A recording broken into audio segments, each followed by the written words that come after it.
The world didn't end with fire that night. It ended with silence, a kind of silence that only comes before the storm, before truth decides who survives it. Malik's face was on every screen in America. The judge had gone live on national television, exposing Project Eden, the fabricated footage, the voices of officers who made them, and the death that was never meant to happen. But when the camera turned and Malik stepped forward alive, the world froze. In downtown Atlanta, screens flickered across skyscrapers, live breaking news. People stopped mid-step, phones lit up. The internet caught fire in seconds. Justice for Malik trended in 48 states before midnight. Inside police headquarters, confusion turned to panic. Every officer who ever signed a report on Malik's case now had their badge under review. The same system that mocked him in that courtroom was cracking open from within. But Malik wasn't celebrating. Somewhere across the city, alone, hooded, breath fogging in the cold air, he was running. Not from justice, from the machine that had built itself to silence it. Bring him in. That was the last order from a dying command center. Unmarked SUVs rolled through the city, red and blue lights flashing faintly under the rain. One of the voices on the radio said, "He's not supposed to be alive." Another replied, "Then make sure he doesn't stay that way." Malik moved through back streets, alleys filled with flickering streetlights and overflowing gutters. His hands trembled, not from fear, but exhaustion. In his pocket, a flash drive, the last piece of evidence, the one file he hadn't shown, the one that proved who ordered the cover-up. He ducked through an abandoned subway entrance, the same one that led to the old train yard from the broadcast. His shoes splashed through puddles. The sound of sirens grew distant, replaced by dripping pipes and the hollow hum of the underground. He could hear his heartbeat. Each echo reminded him he wasn't just running for himself. He was running for everyone they'd buried in silence. "You think the law is your playground, boy?" Those words followed him like a curse. But tonight, the law was crumbling. An old mechanic's workshop on the city's edge. Rusty shutters, one working bulb. Malik stumbled inside, drenched, shaking. He plugged the flash drive into a battered laptop. Static. Then, footage. A hidden meeting. 4 men in suits, their voices low, distorted. The same men who appeared in the files marked Eden clearance. One of them said, "We need the public distracted. Release another narrative, something to bury this noise." They were still trying to rewrite the truth, even as the city burned with it. Malik stared at the screen, tears in his eyes. He whispered, "You destroyed lives," and called it protection. He hit upload. The progress bar crawled forward. 10%, 40%, 67%. Then, power cut. Darkness. The door creaked open. A flashlight beam cut through the dark. Boots echoed on the floor. "Hands where I can see them." Malik froze. His hand hovered near the laptop's power cord. One wrong move, and the story would die with him. But then, a second voice. Softer, familiar. "Malik?" He turned. A shadow stepped into the light. A woman, trembling, bruised, dirt on her jacket. It was Ava. She was alive. They stared at each other, disbelief and relief colliding. Ava's voice cracked. "You were supposed to stay hidden." "They needed to know," Malik said. "Now they'll come for both of us." Outside, distant gunfire echoed. Protests had erupted downtown, citizens chanting Malik's name, others demanding his arrest. The city was at war with its own truth. Ava stepped closer, whispering, "You're not done yet. There's something you haven't seen." She reached into her coat, pulled out a small black chip, the same kind used in police body cams. "They thought I was dead," she said, her eyes glistening. "But I had this." Malik plugged it into the laptop.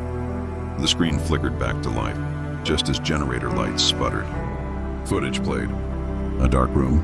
Officers. A familiar voice. Officer Daniels, the man they said Malik had killed.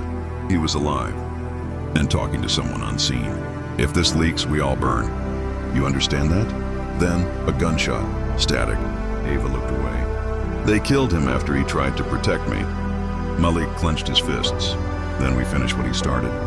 He hit upload again. The screen blinked. Transmission sent. Headlights flashed outside. Engines roared. They were surrounded. Malik grabbed the flash drive and the chip. Ava kicked open the back door, a narrow alley leading to the highway.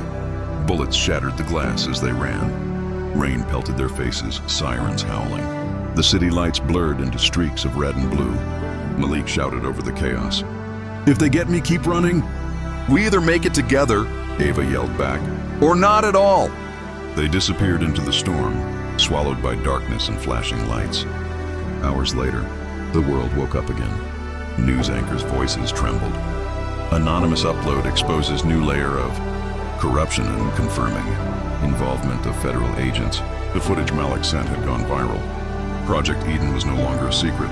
It was history. But Malik and Ava were gone. Only one message appeared on a blank YouTube channel that morning. A black screen with text. Truth doesn't die in the dark. It waits until someone dares to light the match. When the truth finally reached the world, it didn't bring peace. It brought noise, anger, and questions too heavy for one man to answer. Because the truth, when buried too long, doesn't set you free. It shakes the ground beneath everyone who built their comfort on lies. Anchor reports, breaking news, violent. Protests have erupted in several cities, following the release of the leaked footage connected to Project Eden. Crowds filled the streets, placards, flares, a sea of faces shouting in unison, justice for the forgotten. Government buildings were barricaded. 2 high-ranking officials resigned. 3 others vanished. The world was changing, but not everyone wanted it to. A small cabin deep in the mountains days after the chaos. Smoke curls from a dying fire. Malik sits by the window, staring at the fog. Ava bandages a wound on her arm, remnants from the night they escaped. Neither speaks. The silence feels heavier than the rain. Finally, Ava says softly, "You did it, Malik. The world knows." He shakes his head slowly. They know the story, not the cost. Malik continues, "We wanted justice, but justice doesn't always come clean." Later that night, Malik records a message on an old voice recorder. His tone is calm but tired, a man who's seen too much to rest. "To whoever finds this, don't turn me into a hero. I'm not one. I just wanted them to stop lying. They said people like me were statistics, broken numbers in a perfect system. But every number has a name. Every name had a heartbeat." He looks out the window. The moonlight cuts across his face, half in shadow, half in light. "Maybe the system didn't fall," he says quietly. "Maybe it's just finally facing itself." Suddenly, the cabin's power flickers. A faint beep from the laptop. A message pops up on the screen. "They found you." Ava's eyes widen. "How? We went off grid." Before Malik can answer, headlights pierce through the fog. Engines rumble outside. Dozens of footsteps. Malik grabs the flash drive, the original evidence. Ava looks at him, trembling. "You said it was over." "It never ends," he replies. "Not when the truth makes enemies." They run out the back, through trees slick with rain. Gunshots echo in the distance. Mud splashes under their feet. Malik slips, clutching the drive. Ava turns back, eyes full of fire. "We're not dying tonight," she says, pulling him up. They disappear into the dark. The news reports, after days of unrest, a mysterious live stream appeared across multiple social media platforms at dawn. Authorities are investigating the source. The screen flickers. A familiar voice fills the air, Malik's, recorded from his old recorder. "If you're watching this, it means I didn't make it back. But you don't need me anymore. You just need to remember that silence protects no one. They tried to bury the truth. But you can't bury what refuses to die." The message ends. A single phrase flashes across the black screen. A new memorial stands downtown, names engraved in stone. Candles burn around it. Children lay flowers beneath a statue shaped like a broken gavel. Ava walks slowly through the crowd, now free but changed. She whispers to herself, "You made them listen, Malik." A breeze moves through the city. Somewhere in the distance, a siren wails, fading into peace. The camera pans up to the skyline, rebuilt but scarred.